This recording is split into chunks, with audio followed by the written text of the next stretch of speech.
Diamniadio j'étais le 5e orateur. Donc est-ce que damaa nax Sénégalais yi. kon yow da nga jàpp ne xeetu politique yi xëy na moo lay dab. cette lâcheté ma wax nag loo xamante ni. keroog xew na Diamniadio. le président Macky Sall mi ngi may dégg. woo na ma après mu woo l'ex premier ministre Boun Abdallah Dionne. ni ko kii de jëlal numéro téléphone am il faut nga rencontrer ko indil ma ko. Boun Abdallah ni ko sama cousin la ñoo bokk maam wax na dëgg mais après bi concertation bi maanaam jeexee le lendemain.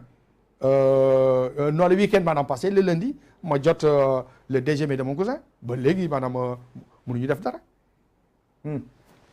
Youm Omar Youm mi mooy dégg. jabaram Anta Ndiaye nee na ko Serigne Khadim Rasoul il faut mu toog ak le président parce que kii intérêt Sénégal la. donc ñoom bu ñu décidé ni maanaam kenn ku baax du ñëw c'est leur problème. man namuma waaw man namuma dara ñi ma xam ñëpp ñi ma xam ñëpp ak sénégalais yi ak social bi may def mais par rapport ak samay revenu mais man. que ma liggéey pour le Sénégal loolu bëgg naa. kon yow bokk nga ci ñu gëm ni. président Macky Sall bu échoué en grande partie. bu échoué mais ce sont les intermédiaires mais négatifs dinaa ci def rapport jox ko. ñi nekk ci suuf ñoo koy yàqal. Boun mi ngi nii sama cousin. maa moom ñoo bokk maam. président toog na ma toog. président ni ko andil ma ko. keroog mais mi ngi may dégg sama cousin du ma yàq dara ñoo bokk benn maam. concertation de Diamniadio man maa taxaw wax le président bi Macky Sall li ngay wax du noonu il ne s'agit pas de pétrole. li ñu am ce sont les hydrocarbures dont la formule chimique c'est NHM on a une multitude mais de dérivés liés au pétrole. Solvay mi ngi fii lépp a ngi ci man maa ko def la proposition ni ko léegi joxe nga 10 des 8 il faut le bloquer pour faire un appel aux plus offrants mais international sur la stratégie tey fi mu nekk nii ni ñu war a gérer maanaam affaire bi am na lu ma ko ci wax bind naa jox ko man Sénégal ma ñor. D'accord. Et puis en plus mais il y a une chose. mooy man li may gagné. bu ma ko wane naa ko. D'accord non est-ce que man li may gagné est-ce que man maanaam sax la ñuy wax ci intérêt bi laa bëggoon ñu taxaw parce que c'est important li nga wax noonu mooy intérêt Sénégal kon yow ni ngay xoolee président Macky Sall ak gouvernement bi mu àndal yaa ngi dégg rapport ANSD Macky baax na ñu ko 6 millions de pauvres dans ce pays. Macky baax na projet yi nga xamante ni mani la Macky Sall baax na ñu ko wër nekk ci suuf ñooñu la Macky war a balee damm seen tànk dugal leen ci kaso bi. ba ci nguur ba ci. mani la fi mu nekk nii maanaam bi problème bi ma am. par exemple gouvernement bi bëggoon naa nga wax. problème bi ma am nii ak ce DAF là. ça veut dire que Macky dafa war a def audit damm seen loxo waaye dugal leen ci kaso bi. tey fi mu nekk directeur bu DAF ouais. ma ni gars yi yëpp maanaam. am na administration yoo xamante ni. ministre de la santé. comment un ministre peut se permettre de dire qu'il a 100 000 mètres cubes d'oxygène mais jàng nga. 1 mètre cube égale combien de litres. 1000 litres. téeméeri junni yi bëri fan la xaj. lu waroon ci moom nga yaakaar. non fan la xaj c'est de l'incompétence mais notoire. Macky bu toogee bu mu déggee dina xam ne li may wax dëgg la. léegi nag maanaam dëgg kenn mënut ko wax ci dëkk bi.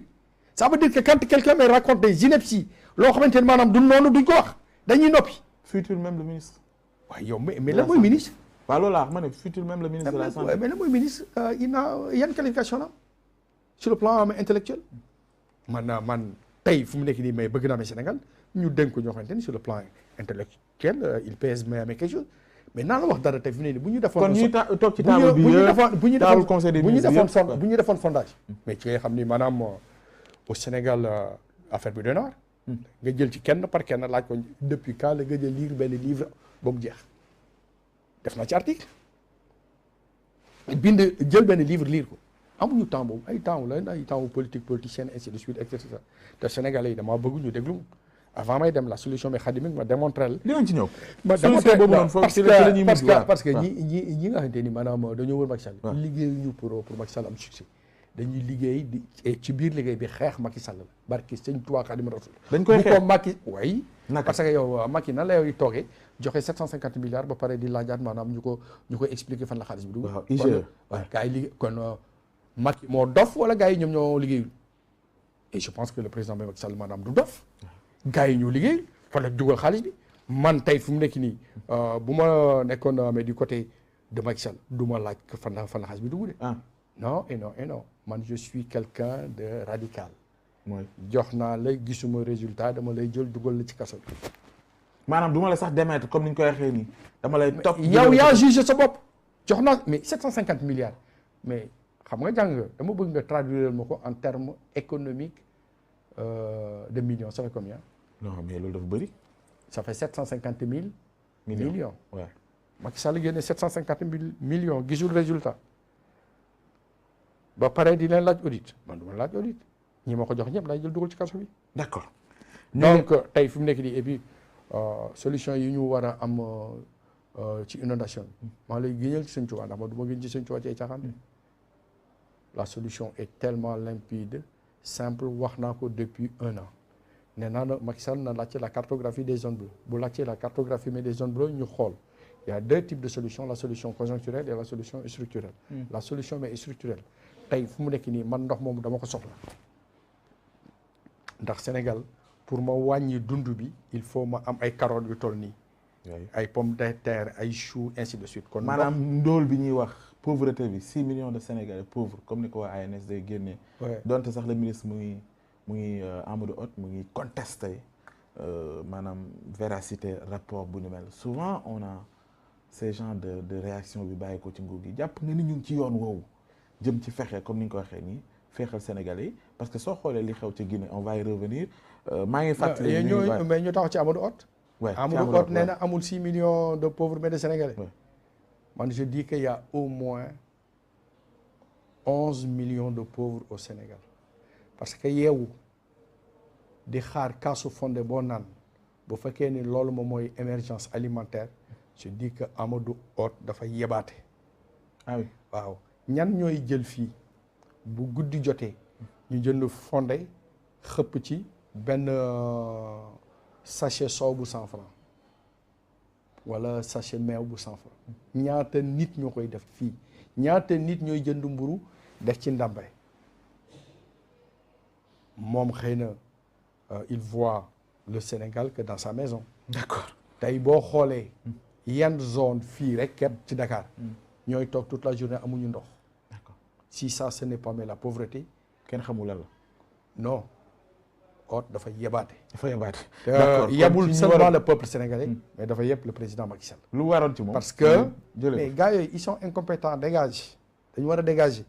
Macky renouvelé gi jël ay gars yu tàng jër ñoo xamante ne maanaam ñun duñu wax amin man bokkuma ci ñi wax ci lu bu président waxee ma ne amin. d'accord bu président waxee àndut ak moom da nga non ça veut dire que un gouvernement qui fonctionne. dafa war a nekk gouvernement boo xamante ni ñi seq gouvernement bi koo ci jël mën na nekk président du Sénégal. d'accord dinañ ci ñëw mas naa dégg benn journaliste buy wax ni au temps de Senghor Abdou Diouf.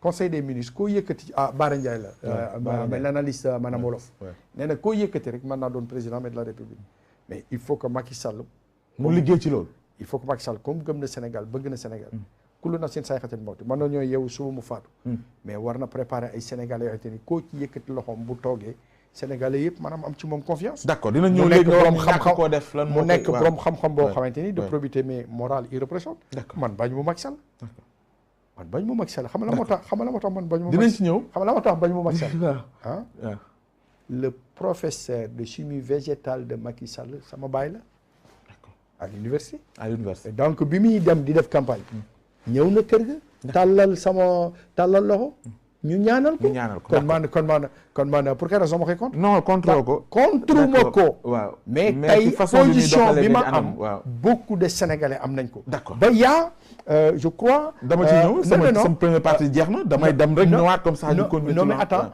le khalife omarien lan la wax mais Marème Faye yow baax nga waaye ñi nekk ci tànku Macky Sall ñëpp mais maanaam dañoo bon d'accord na ko xoolaat est-ce que sëriñ bi wax na ko wax na ko c'est tout dinañ ñëw ci deuxième partie bi ñu ngi ànd ak le professeur hors classe il faut insister c'est la vérité Serigne Khadim Rassoul Thiam hors classe Serigne Khadim Rassoul Thiam ku mu neex noonu la ku mu naqari noonu la ñu dem ñëwaat songu deuxième partie bi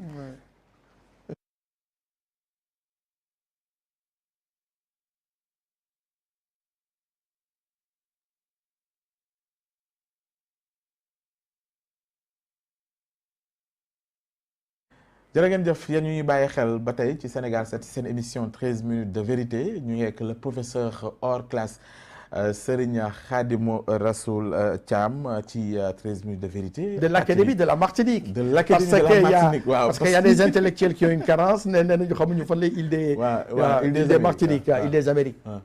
donc il faut que ñu dem rek liggéey tuuti quoi. Cette carence intellectuelle est inacceptable pour des linguistes. Cette carence intellectuelle est inacceptable pour un directeur d'hôpital. Bien sûr. Alors li nga wax sànq waaw ci nguur geeg président Macky Sall ne am na yéene bi waaye am na yéene bi ñu nekk ci tànk yi bu continuer nii am nañu jàpp ne la xew ca Guinée Conakry nga dégg ki nga xamante ne mooy l'homme fort ca la mu wax ci bi muy énuméré lu tax ñu téye nguur gi wax na pauvre